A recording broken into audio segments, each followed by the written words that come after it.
సరైన సమయంలో సరైన నిర్ణయం తీసుకున్న వారే విజేతలు. నిర్ణయం తీసుకోవటంలో ఆలస్యమే విలువైన అవకాశాలని చేజార్చుతుంటుంది.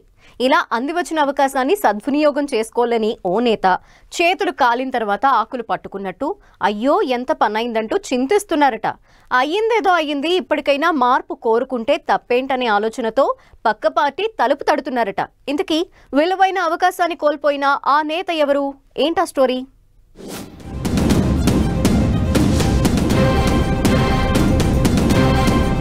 ఆదివాసీ ఉద్యమ నేత మాజీ ఎంపీ సోయం బాపురావు రాజకీయ భవిష్యత్ గందరగోళంగా మారిందనే టాక్ వినిపిస్తోంది. ప్రస్తుతం బీజేపీలో ఉన్న సోయం బాపురావు అసెంబ్లీ ఎన్నికల్లో బోధ్ నుంచి పోటీ చేసి ఓటమి చవిచూడగా పార్లమెంట్ ఎన్నికల్లో టికెట్ దక్కించుకోలేకపోయారు.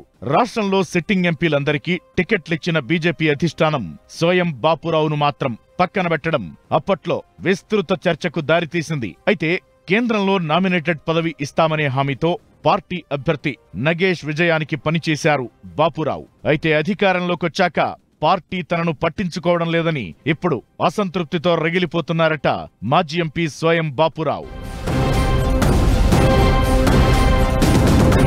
ఆదివాసీ ఉద్యమ నాయకుడిగా మాజీ సోయం బాపురావుకు రాష్ట్ర వ్యాప్తంగా గుర్తింపు ఉంది. ఆదివాసీల హక్కుల పోరాట సమితి తుడుందెబ్బ వేదికగా ఆయన ఎన్నో పోరాటాలు చేశారు. ఉమ్మడి ఆంధ్రప్రదేశ్లో 2004లో బీఆర్ఎస్ ఎమ్మెల్యేగా తొలిసారి గెలుపొందారు. ఆ తరువాత 2014లో టీడీపీ, 2018లో కాంగ్రెస్ నుంచి ఎమ్మెల్యేగా పోటీ చేసి ఓటమి చవిచూశారు. ఆ తరువాత బాపురావు రాజకీయ భవిష్యత్కి ఫుల్ స్టాప్ పడుతుందనుకునే సమయంలో 2019 పార్లమెంట్ ఎన్నికల్లో బీజేపీ అభ్యర్థిగా పోటీ చేసి సంచలన విజయం సాధించారు. 2004, 2019 మధ్య 4 పార్టీలు మారిన బాపురావు ఇప్పుడు మరోసారి పార్టీ మారాలనే ప్రయత్నాలు చేయడం చర్చనీయాంశంగా మారింది. 2019 వరకు ఉమ్మడి జిల్లాలో బీజేపీకి పెద్దగా బలం లేకపోయినా బాపురావు గెలుపు తరువాత కమలం పార్టీకి గట్టి పునాదులు వేశారు. స్థానిక సంస్థల ఎన్నికల్లో జడ్పీటీసీ, ఎంపీటీసీ స్థానాలను పెద్ద ఎత్తున కైవసం చేసుకున్నారు. గత అసెంబ్లీ ఎన్నికల నాటికి జిల్లాలో బీజేపీని బలమైన శక్తిగా తయారు చేశారు. ఉమ్మడి జిల్లాలో బీజేపీ పటిష్టతకు ఇంతలా శ్రమించిన తమ నేతను అధిష్టానం గుర్తించలేదని, తగిన గుర్తింపు ఇవ్వడం లేదని బాపురావు అనుచరులు వాపోతున్నారు. ఎంపీగా ఉండగా సోయం బాపురావు కేంద్ర మంత్రి అవుతారనే ప్రచారం జరిగింది. మంత్రివర్గ విస్తరణలో ఆ అవకాశం త్రుటిలో తప్పిపోయిన తరువాత బాపురావు తలరాత పూర్తిగా మారిపోయింది. మొన్నటి పార్లమెంటు ఎన్నికల్లో టికెట్ కూడా దక్కించుకోలేని దుస్థితి ఏర్పడింది. దీంతో లోక్సభ ఎన్నికలకు ముందే మాజీ ఎంపీ బాపురావు పార్టీని వీడేందుకు సిద్ధమయ్యారనే టాక్ వినిపించింది. అయితే బీజేపీ జాతీయ నాయకత్వం రంగంలోకి దిగి బుజ్జగించడంతో ఆయన వెనకడుగు వేశారు. అయితే గత కొంతకాలంగా పార్టీ కార్యక్రమాలకు దూరంగానే ఉంటూ వస్తున్న సోయం ఇప్పుడు పక్కచూపులు చూస్తున్నట్లు ప్రచారం జరుగుతోంది.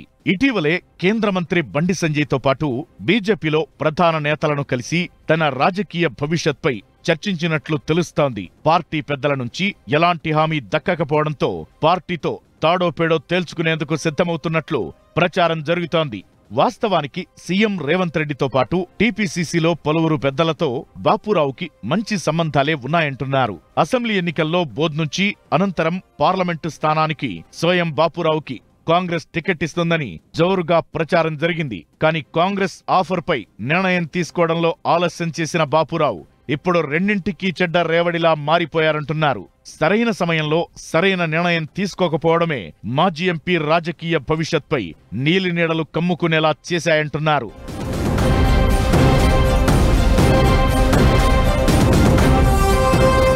ఈ పరిస్థితుల్లో మాజీ ఎంపీ సోయం బాపురావు బీజేపీకి రాజీనామా చేసే అవకాశమున్నట్టు సమాచారం అందుతోంది. పార్టీపై తీవ్ర అసంతృప్తి, అసహనంతో ఉన్న మాజీ ఎంపీ కమలం పార్టీతో తెగతెంపులు చేసుకోనున్నారని పొలిటికల్ సర్కిల్స్ లో జోరుగా ఊహాగానాలు వినిపిస్తున్నాయి. తన రాజకీయ భవిష్యత్ను ప్రశ్నార్థకంగా మార్చిన బీజేపీని వీడాలని ఆయన అనుచరులు సైతం ఒత్తిడి చేస్తున్నారని తెలుస్తోంది. దీంతో త్వరలోనే మాజీ ఎంపీ పార్టీ మార్పు ఉంటుందని చెబుతున్నారు.